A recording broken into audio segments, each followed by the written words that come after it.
I am Andrew Bustamante, a former covert CIA intelligence officer and founder of the Everyday Espionage training platform. Ask me anything.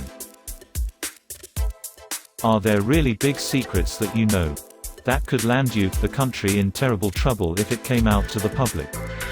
Yes. And I wish I could forget them. Why should we expect anyone in the CIA to tell us the truth about anything? You shouldn't. That's why I left. What would you say is the #1 rule for undercover agents? Listen. Don't talk. #1 rule for people in general. How much can you tell about a person by innocent things? Like the burrito order at Chipotle. Innocent people don't eat at Chipotle. He got us. Boys. Scatter. I'm having a hard time formulating this question properly, so my apologies if it doesn't make sense. With your best guess, how many years behind are us civilians to the government in terms of technology? If at all, I would say that the commercial sector of the United States is about 10 years ahead of government. Unless you want to be operating on Windows 7 and asking Facebook to share facial recognition best practices. The average American consumer is on the cutting edge of technology far more than the federal government's zany face. In Narcos there were depictions of some CIA personnel having real disdain for the D and their war on drugs. Any of it true? Totally true. CIA is like the oldest child in a family, they believe they are the best. Doing the most important work. And worthy of the most attention. And the funny thing is, CIA even has their own counter-narcotics element to do DEA's job better than they do it. How could they do the DEA's job better when the CIA was slinging crack on the West Coast? Are there secret societies or powerful people that have huge influence on the intelligence community? Texas A&M and the Mormon Church. That's not a joke. Hello Andrew. It is believed my grandfather was CIA due to his mysterious death. Military background, and years after his death family finding that he had 12+ aliases, mostly of Russian names.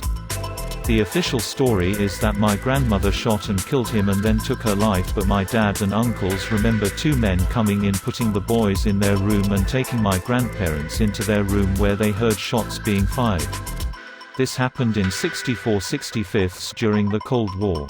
My uncle went back to where this happened and spoke to the sheriff who handled the case. He said he remembered it but wasn't able to speak about it.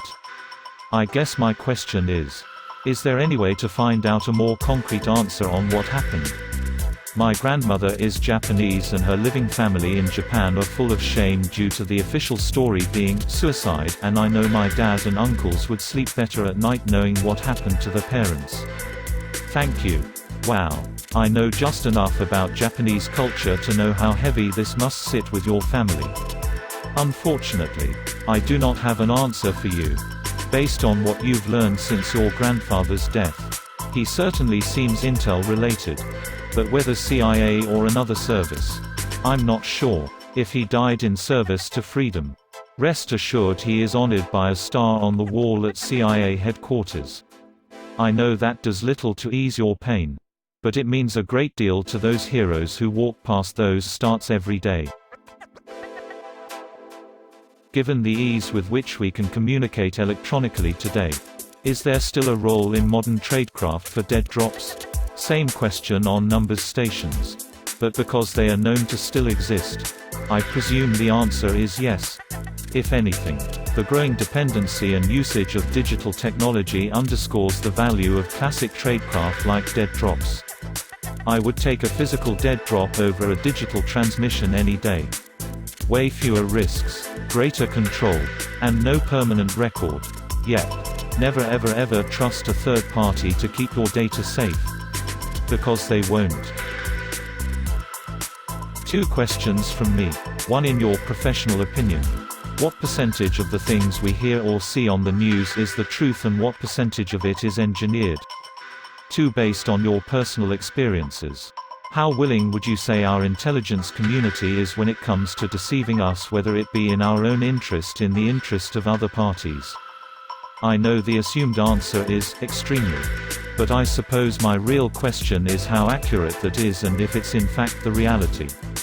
How are we supposed to trust that the intelligence community have our best interests in mind and not, say, the military-industrial complex or the next highest bidder? By we are, etc. I mean American citizens. Just to be clear. 1. Very little of the news is true. But even less is engineered. Most news sources are desperately grasping for attention. So they say anything that might win 0.5% more viewership. 2. The IC, and the government at large, has a long history of deceiving Americans when it serves national interest. Most deceptions are simply limiting information. But some are openly false information used to misdirect malicious actors who are paying attention to the news. Your intelligence community is fulfilling its obligation to meet policymakers' requirements. Per federal mandate. The truth is that we have to elect the right policymakers if we want to drive a forthright intelligence community. Is it true that on foreign soil, one call will summon black SUVs to take you to safety? Just curious. Yes. But with different delivery times. Smiling face with sunglasses.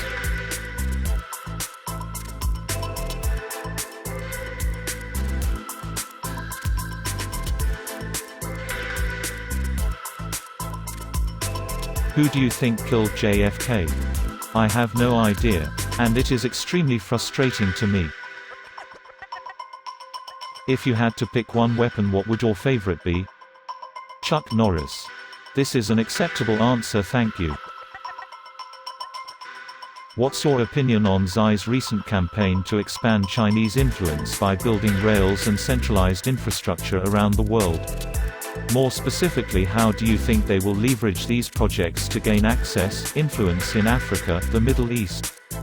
The Chinese are singularly skilled at building influence by investing in tangible infrastructure. Most investment in the US is intangible and not directly impactful to the majority of Americans. For that reason, we don't feel ingratiated to those investing the money. The Chinese know that building a bridge today means every person who crosses that bridge knows. Our friends the Chinese gave us this bridge, and that appreciation lasts for multiple generations. Hopefully OP is still reading this thread. About a year or two ago there was an iAMA from another former CIA field agent who was releasing a book about his experience. He ended his iAMA after another poster made a comment something along the lines of oak or hickory, in reference to what type of wood he wanted his coffin to be. The op replied to the commenter essentially telling him and any other former field agents who were apparently harassing him to frick off. Is it common for those who serve in the intelligence field to have a disdain for those who retire from service? You hit a very sensitive topic here, well done. The short answer is yes. When an agency person leaves, they essentially become a punching bag for anyone still on the inside. Their disdain increases exponentially if the leaving officer writes a memoir or takes on any kind of public image. In many ways, it's an insider shaming tool to keep people in place. It is also a bit of a sucker punch because anytime an officer leaves and succeeds, it makes everyone who chose to stay in place second-guess their decision. So there is a balance to be met. But as far as violence against one another, that would be contrary to every fiber of any public servant. We can disagree. We can fight. But we don't harm one another, that is just us doing the enemy's job for them. Which country, regime is the biggest threat to US? For instance, North Korea, Russia, China, ISIS, etc., and in your opinion, how can we improve our safety within US borders? Thank you. Our biggest strategic threat is China. We are so tightly wound together and so fundamentally opposite that we are destined to conflict. But the more immediate threat to the US is our own infighting. When we kick and scratch at each other, we are doing the enemy's job for them. And I skipped your second question, safety. I advocate that each of us has to become more secure individually. in so doing, or community will benefit in the aggregate. What's the closest you can get to talking about a past mission without getting in trouble? And can you give us a story that gets that close to the line? What motivates someone to get involved in intelligence work in your opinion? What motivates someone in another regime to cooperate with intelligence work in your opinion? Motivations are a tricky thing. Many of us get into it because we are curious and service-driven. Who wouldn't want to try? Right? But for those who ultimately sell the secrets of their own county to an enemy, that is a much darker world of manipulation and deceit. What are some signs that people are being mischievous? Or other psychological tricks you may know? Never trust a quiet person. They are listening and learning, and that makes them the smartest person in the room. Why did you leave the CIA? I met my wife at CIA. She is also a former covert intelligence officer. And we were a tandem operating couple. When we found out we were pregnant, we had to ask some hard questions about whether serving a family or our nation was more important to us. Fortunately, the highly capable men and women still serving made it possible for us to choose our family.